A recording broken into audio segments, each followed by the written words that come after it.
Is there a better success story for a random normal monster than that of Kairyu-Shin? First appearing as one of Mako's monsters, it wasn't even known as his signature monster, with that position being reserved for his dad, for the legendary fisherman. It then didn't really get to be around much. Those who played the spin-off games, like Duelists of the Roses, probably remember this card more than actual TCG players, because outside of those games it was a fairly obscure monster.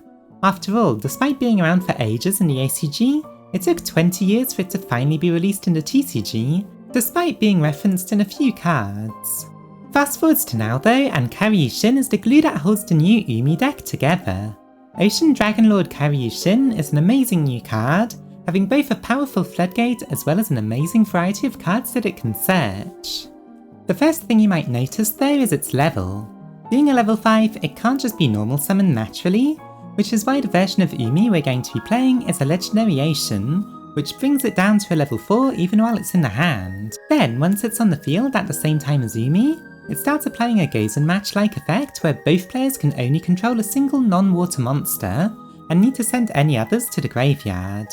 This is actually an incredibly dangerous effect, because it's a continuous one that starts to apply immediately when it hits the field. There isn't actually an opportunity for your opponent to negate this. If they let Umi resolve and then you normal summon this, they're going to lose most of their monsters. If that wasn't strong enough, it can also search 3 categories of cards. The first is Umi cards, so more field spells if you wanted to for some reason, or more importantly, Kairyu-Shin cards and Sea Stealth cards. Kairyu-Shin has 2 spells already, which are Fury and Rage of Kairyu-Shin. Rage can destroy a ton of monsters, while Fury searches Torrential Tribute, and then protects all of your water monsters from being destroyed by it. However, there's also a new trap that it can search, Kairyu-Shin's Dark Reef. At the cost of sending a face-up Umi to the graveyard, it summons 2 monsters that mention Umi in their text, and then any number of level 6 or lower water normal monsters, all from your deck. That first effect means that you'll be able to get Kairyu-Shin's Floodgate out extremely easily, and if you didn't have a way of getting a second Umi on the field, you can just bring out Maiden of the Aqua to make sure the effect is live. You also have the new monsters I'll be talking about, which are great candidates. The second effect is harder to make good use of, since you don't really want to fill up too hard on normal monsters, but it can pretty easily get at least 2 out, letting you make some strong plays next turn, or just giving you more destruction power thanks to something like Sea Stealth attack. But what if you don't draw Kairyu-Shin? Well, we also have Fish Sonar, which can search Umi-related monsters, and then even summon a vanilla Kairyu-Shin from your deck, basically guaranteeing a toad from a Bahamut shark on top of whatever Kairyu-Shin searches. Oh, what's that? Why am I playing Kairyu-Shin when there's better targets? Well, it's thematical. Fish Sonar can also search another neat new card, which is Electric Jellyfish.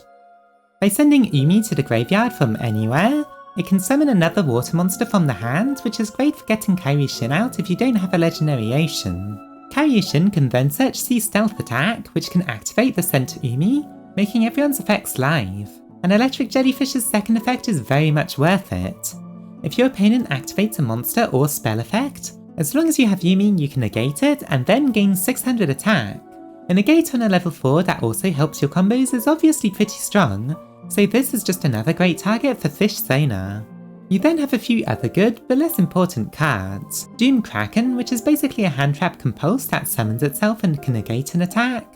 Sea Stealth 2, which is a backup Umi that gives targeted monster effect protection to your water monsters and summons Fortress Mega Whale every battle phase. That card is basically just a trident in every battle phase, which in turn helps protect your Kairyu-Shin or Maiden of the Aqua. While less essential, these other cards do help make the deck more versatile, and all in all it comes together to be a pretty cohesive strategy, especially considering how old and unrelated a lot of these cards we're using are. So congratulations Kairyu-Shin! You've officially joined the ranks of random normal monsters turned archetype. You deserve it. Here's the deck. Now, I tried to make use of as much of the new support as possible. You don't necessarily need to go all in like this. Stuff like Sea Stealth 2 and the Whale aren't completely necessary, and could be cut for more generic cards if you want to. And you also don't need to run 3 Doom Kraken if you don't want to, but it is pretty good. But yeah, this version of the deck tries to use the new support to its fullest, and it's all pretty strong, so let's have a look at it. First off, run 3 of each of the new monsters except Fortress Mega Whale, which you only need 1 of. You can refer to the intro to see why these cards are good, but another reason to run Doomkraken at 3 is that, at worst, it's an aqua monster, so it can be used for Toad's cost. As for the whale, consider trying to get to it on turn 3, since its first effect letting everyone attack directly will easily lead to an OTK. For older cards, run 3 Warrior of Atlantis. It's 3 extra copies of a Legendary Ocean, which is good, and its card text is a walking paradox that shouldn't work but does, which is also fun. I decided to run 2 vanilla Kairyu-Shin.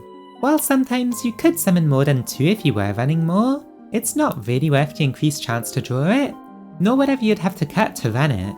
At 1 though, you'll almost definitely miss out, since Fish Sonar into Kairyu-Shin, who searches Kairyu-Shin of the Reef, will already get you 2. It's also important for making Bahamut Shark on turn 1 with the new Kairyu-Shin. Then Maiden of the Aqua can be summoned off of Reef, which replaces the Umi that it had to send to the graveyard immediately. Also run 3 Ash Blossom. Now for the spells, 3 Fish Sonar is great just to be a voter for anything in this deck, as well as often a free Kairyu-Shin. A Legendary Ocean is the best version of Umi for this deck, so we're running 3. You could also run a Terraforming if you really wanted to make sure you draw this. We have Sea Stealth 2 as another copy of Umi as well. Speaking of, one of it is enough for this deck since it's a fairly low priority search, but it does help make the battle phase a lot safer for you. Then we run 3 Fury and 1 Rage. Fury searches Torrential Tribute while making it better, and we know how strong that card is already. By the way, I like 3 Fury and 2 Torrential, since you'll ideally want to search it more than you do draw it, but if those ratios make you feel weird, just run 3 of each. Rage is fine at 1. Just search it if you'll have a ton of high level monsters on the field to lock your opponent out of as many zones as possible. Next are Extenders, Instant Fusion and 3 Ready Fusion. These get Theseus out, who is a water monster and thus becomes a level 4 under Umi.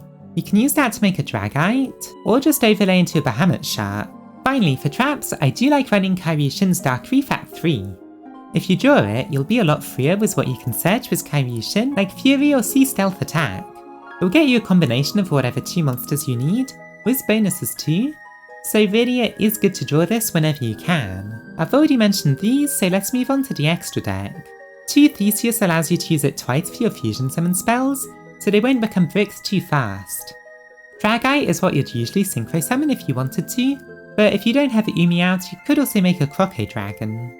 Most of the time though, you'll just make a Bahamut Shark to summon a Toad. We run 2 of each so that we can repeat this later on as well. Since it's a water deck that can make rank 4s, 2 Kraken and 2 Spawns was an easy choice. Finally, Abyss Dweller is just a very good card, and Zeus could come up once in a while, so it's worth running that. Finally, Anemone is a monster reborn for low attack water monsters, so that's okay.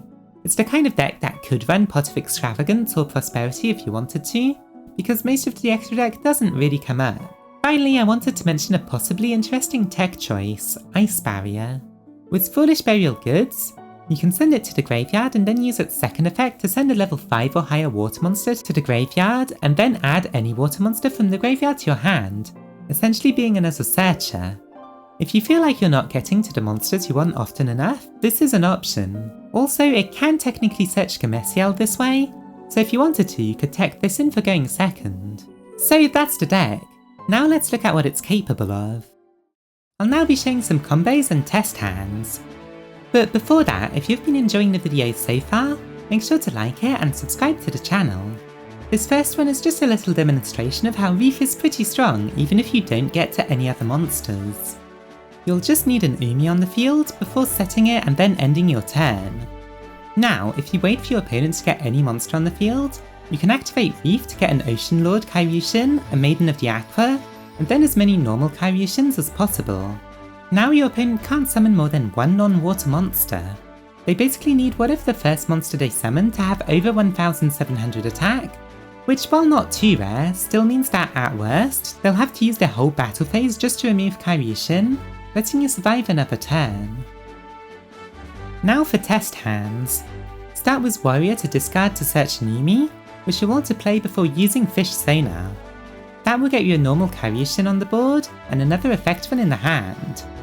Normal summon it thanks to Umi making it a level 4, and then search Reef with it. You can then go into Bahamut Shark into Toad, before setting Reef and Torrential Tribute. On your opponent's turn, you'll still have an extra Warrior of Atlantis in your hand that you couldn't use, but since it's an aqua, your Toad can use it for a negate. Then, once they have a monster out, you can get out the Kairyu-Shins as well as a Maiden, blocking your opponent out of playing their turn normally. At worst, you still have a Torrential Tribute, which you could also activate before Reef to not blow up your own monsters. This time we'll start off with Sea Stealth 2 to give us an Umi to get more out of Fish Sonar. You'll still want to search a Legendary Ocean though, so that you can summon Kairyu-Shin. It will search Reef, and then Ready Fusion gets you another material for Bahamut Shark, who makes a Toad. This time, since we kept Kairyu-Shin on the field, and we also have Sea Stealth being an Umi, we can instead summon Electric Jellyfish and Mega Fortress Whale, not only giving you another negate, but also protecting your Kairyu-Shin during the battle phase. Finally, here's another one. We'll start once again with a field spell followed by Fish Sonar, searching Kairyu-Shin and getting a summon. This time our Kairyu-Shin will search a Sea Stealth attack since we already have Reef. After making a Toad, just set everything and end your turn. Now we just wait for your opponent's first summon to activate Reef. Since it sends Umi to the graveyard, we can then chain Sea Stealth attack to it, immediately putting it back on the field. We get out a Kairyu-Shin, Electric Jellyfish, and a spare Kairyu-Shin. This time the Kairyu-Shin is protected from battles by Sea Stealth attack, and you can also use this to protect your back row by temporarily banishing your normal Kairyu-Shin, making your lock much more powerful, especially because you're backing it up with 2 negates and a Torrential Tribute. So that's the deck! Have you always wanted to make your Umi decks powerful?